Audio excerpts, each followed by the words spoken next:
합니다. 부모님 얼굴도 보고 싶고 친구들이나 지인들 얼굴도 겸사겸사 보고 싶기도 하고요.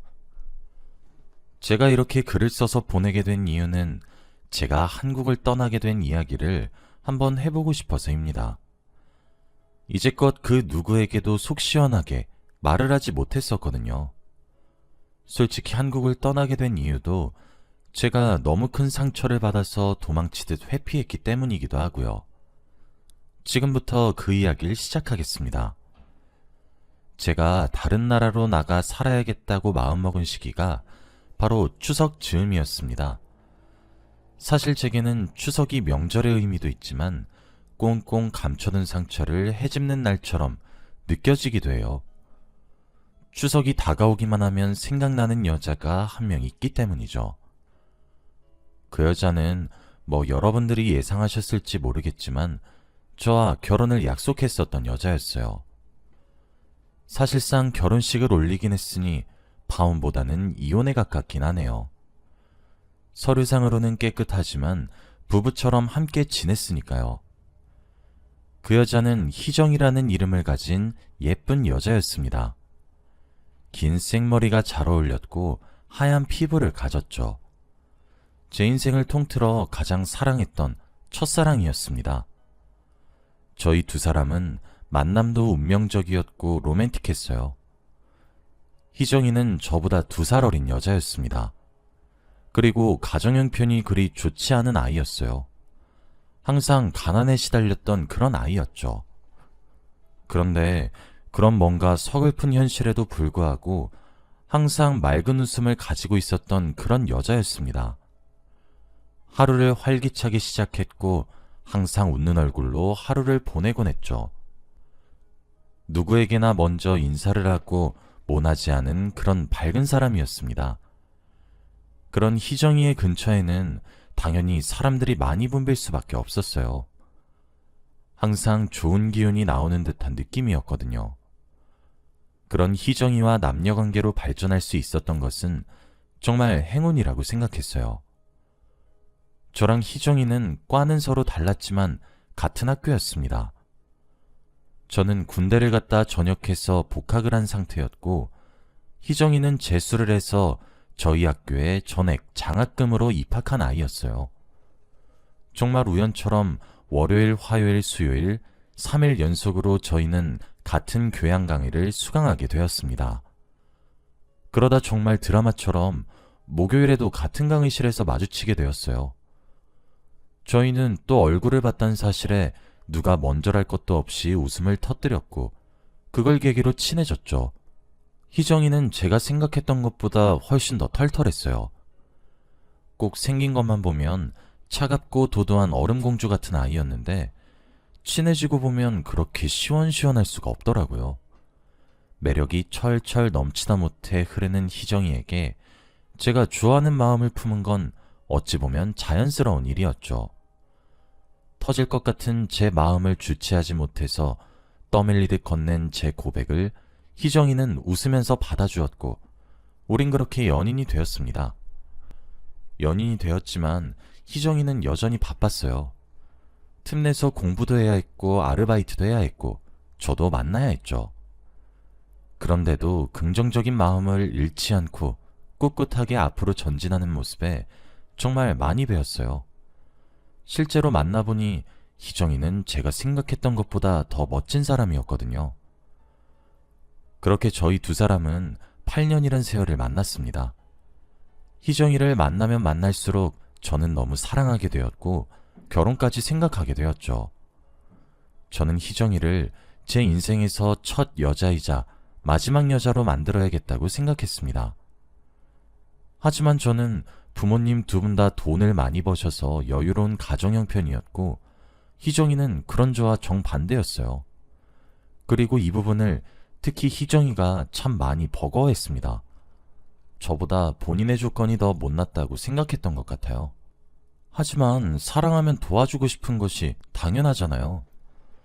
저는 개의치 않다고 말해주었고 제가 계속 함께 있으면서 돕고 싶다고 했어요. 제가 가진 것을 전부 나눠서라도 희정이와 함께 미래를 꾸려나가고 싶더라고요. 그렇게 전 진심을 다해 프로포즈를 했고 희정이는 감동의 눈물을 흘리며 받아주었습니다.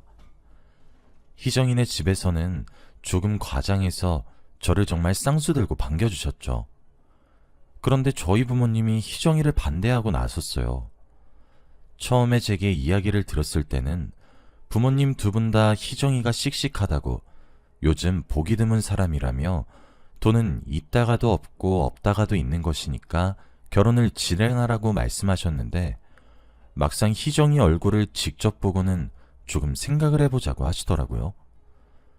저는 영문을 알 수가 없었는데 부모님께서는 조금 쎄하다는 말만 하실 뿐이었죠. 희정이는 그런 저희 부모님의 모습에 커다란 상처를 받았고 저를 포기하겠다며 제게 헤어지자고 이야기를 했어요. 저는 그런 희정이를 붙잡았고 매달렸으며 결혼하자고 설득했습니다. 그리고 제멋대로 식을 진행하기까지 했습니다. 결국 한치의 양보도 하지 않는 제 모습에 저희 부모님은 두 손 두 발을 닫으셨고 허락해 주셨죠. 사실 희정이는 그동안 모은 돈들을 전부 학교를 다니는 생활비로도 사용했고 취직을 한 이후부터는 월급을 받는 족족 본인이 가장이었기 때문에 그 돈으로 가게를 꾸렸어요. 그래서 결혼 자금으로 모은 돈이 사실 없다고 봐도 무방했죠. 그래서 저희 집에서 집을 준비했어요. 결혼식도 저희 집에서 지원해 주신 돈으로 올리기로 했죠. 여자친구는 정말 감사하다며 꼭 효도로 갚겠다고 예쁜 말로 돌려주더라고요. 함께 웨딩 사진을 찍고 청첩장을 만들었어요. 그때까지 전 정말 세상에서 제일 행복한 남자였죠. 결혼식을 2달 앞둔 어느 날이었습니다. 그날은 여자친구가 결혼을 하기로 해서 친구들에게 크게 한턱 쏜다고 했던 날이었어요. 평소에도 워낙 자기 관리에 철저했던 사람이라 의심 없이 알겠다고 하고 잠들어 있었죠. 그런데 새벽 2시 정도가 되었을까? 전화벨이 울리더군요. 여보세요? 오빠, 나 가연인데 희정이가 야, 너 오빠한테 전화했어? 미쳤냐? 당장 끊어.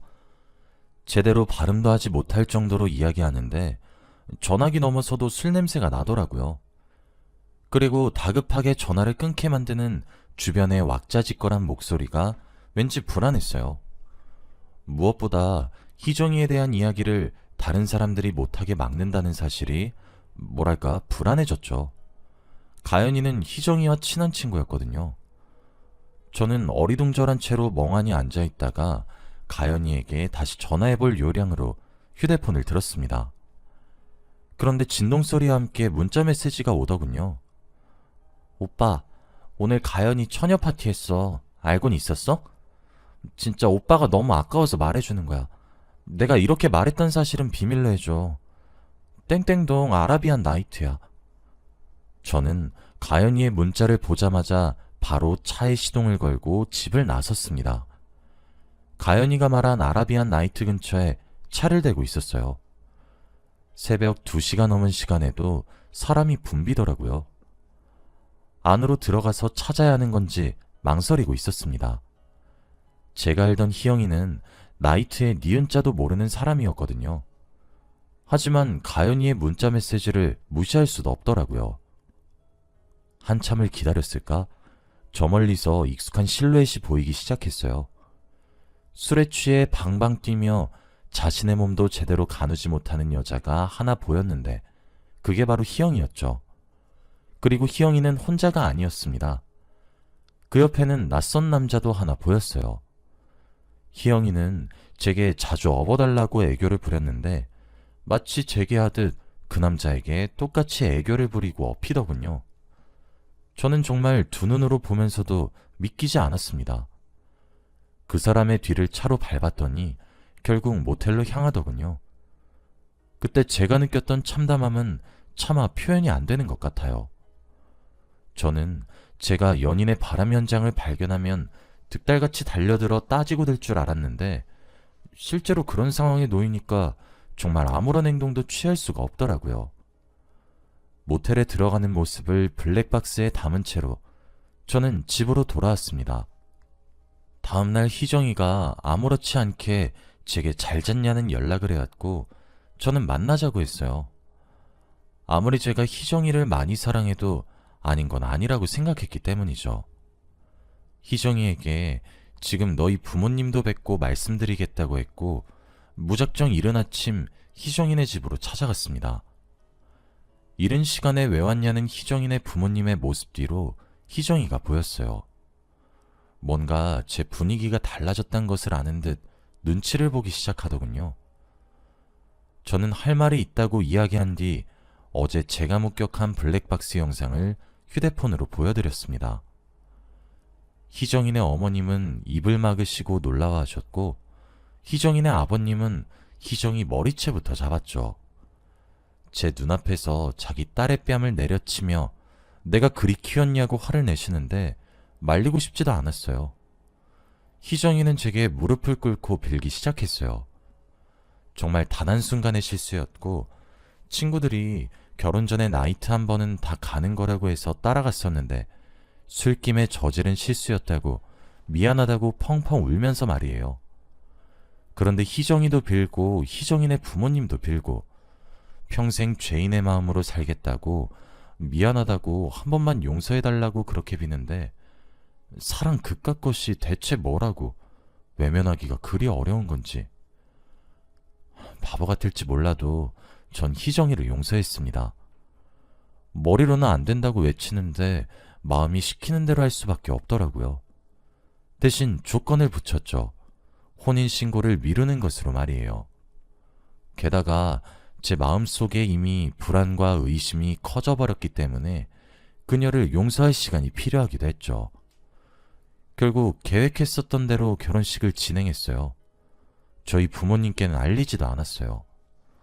처음엔 깨진 신뢰로 어떻게 사나 했었는데 막상 살림을 합쳐서 함께 살기 시작하니 사라지더라고요. 문득 제 눈앞에 그날 밤이 펼쳐지는 날이면 힘들었지만 그럴 때마다 희정이가 진심으로 사과하기도 하고 상처 입혀서 미안하다며 눈물을 흘리기도 하고 실제로 술을 끊는 행동을 보여주면서 반성을 하니까 괜찮아지기도 했어요. 저는 그렇게 점차 희정이를 용서하기 시작했습니다. 그러다 희정이가 임신을 하게 되었어요. 결혼식을 올린 지 고작 6개월 정도가 지난 순간이었죠. 임신 4주차라며 제게 수줍게 임신 테스트기를 건네는 희정이를 보고 저도 가슴이 벅찼습니다. 저도 드디어 아빠가 된다는 사실에 말이에요. 희정이는 제게 혼인신고를 요구했습니다. 하지만 솔직히 말을 해보자면 별의별 생각이 다 들더라고요. 의처증도 아니고 제게 그동안 믿음을 보여준 희정이를 믿어야 된다고 생각은 드는데 확신을 할 수가 없었어요. 저는 희정이에게 혼인신고와 출생신고를 같이 하자고 이야기했어요. 희정이는 그런 제 태도에 불만이 있는 듯 했지만 지은 죄가 있다 보니 별말 안 하더라고요. 그렇게 출산의 날이 다가왔습니다. 저는 아이의 탯줄을 직접 잘라주기 위해 분말실에서 아내 곁을 지켜주고 있었어요. 16시간의 진통 끝에 우렁찬 울음소리가 들렸고 아이가 태어났죠. 아내가 얼마나 대견스러웠는지 몰라요. 그런데 분만실의 공기가 조금 달라진 듯한 느낌이 들더라고요. 저는 아내에게 수고했다고 고생했다고 토닥이던 도중 제가 그 이상한 분위기를 눈치챌 정도였어요. 거기 있는 모든 의료진들이 당황한 것이 느껴졌습니다. 탯줄을 잘라야 한다는 말에 방금 태어난 아기를 내려다보았어요. 방금 태어나서 눈도 제대로 잘 뜨지 못하더라고요. 아닐 거야 하면서도 저는 간호사에게 아이의 눈을 조금만 벌려달라고 했습니다. 간호사는 머뭇거리면서도 제 요구를 들어다 줬어요. 그런 저를 숨을 거칠게 내쉬는 희정이가 올려다봤죠. 태어난 아이의 머리카락은 금색에 가까운 곱슬머리였고 눈동자의 색이 파란색이었습니다. 이거 하나만은 알겠더군요. 그 아이의 친아버지가 제가 아니란 사실을 말이에요. 전 파란 눈동자와 금발의 곱슬머리를 가진 외국인이 아니었거든요. 저는 말없이 분말실을 나갔고 그런 저를 아무도 잡지 못했습니다. 뒤에서는 비명처럼 제 이름을 부르짖는 희영이의 목소리만 들렸죠. 분만실을 나가니 저희 집과 처가댁 가릴 것 없이 다 전전긍긍하면서 절 기다리고 있더군요. 제게 너나 할 것 없이 달려와 어떻게 되었냐고 묻기에 대답했습니다. 아들이 태어났어요. 엄청 예뻤습니다. 머리가 금색에 가까운 곱슬머리였고 눈동자가 파랗더라고요. 꼭 외국인들 혼혈처럼 말이에요. 아이 아빠가 정말 누군지 궁금하네요. 제 말에 그곳에 정막이 흘렀습니다. 저는 정말 배신감을 이루 말할 수가 없었어요. 제게 임신 4주차라고 배시시 웃던 그녀는 저와 결혼식을 올리고 난 이후에도 부정을 저질렀던 거였고, 그게 저와 그녀의 아이라고 생각해 출산을 했던 거였어요. 심지어 저는 그런 그녀를 용서했는데 또 그와 같은 실수를 반복한 그녀를 용서할 수가 없었습니다. 사람이 너무 큰 충격을 받으면 오히려 차갑게 식기 시작하더군요. 저는 아내로 받아들이고 있던 희정이의 배신에 정신을 차릴 수가 없었어요. 저는 집으로 돌아왔고 그 다음 날부터 처가댁과 아내인 희정이의 연락이 번갈아 오기 시작했어요. 단 한 통도 받지 않았습니다. 저희 부모님도 화가 단단히 나셨죠. 바로 변호사를 알아봐 주시더니 소송 준비를 하시기 시작하셨거든요. 처음에 저는 파혼을 해야겠다고 생각을 했었는데 식을 올리고 함께 살고 있었기 때문에 사실혼에 해당할 수 있어서 위자료 청구가 가능하더라고요. 이혼과 파혼 그 중간 어디쯤인 것 같았죠. 저는 소송뿐만 아니라 제가 베푼 경제적 지원까지도 모조리 회수했습니다.